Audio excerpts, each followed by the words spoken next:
Page 3 of the tutorial talks about creating an object. So we just created sprites. Those are images, and remember I said that was like wrapping paper. What's inside the wrapping paper? What's the actual object? That's what we're creating now. Remember, as the tutorial says, save your work. Save it often so that you do not lose it. Also, something else I want to show you. What if I accidentally create a sprite that I don't want, or an object? How do I get rid of it over here? If I simply do a right click and click on delete, then I can get rid of that particular object or sprite.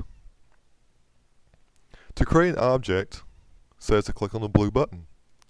So I click on the blue button. I'm going to move this window over a little bit so I can see it. And I've got to name my object and give it a sprite.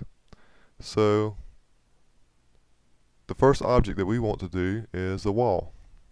And we'll follow the tutorial's instructions and name it object wall. And then we gotta find a picture to go on all that wrapping paper. Well, that should be pretty easy. If we click here, we can go, and there goes our wall sprite. And so now our object will look like the actual wall piece or wall picture that we have. The next part of the instructions says to simply click on solid. And what we're not going to do, but we'll do in just a little while with some other objects, is to give it events or actions to do.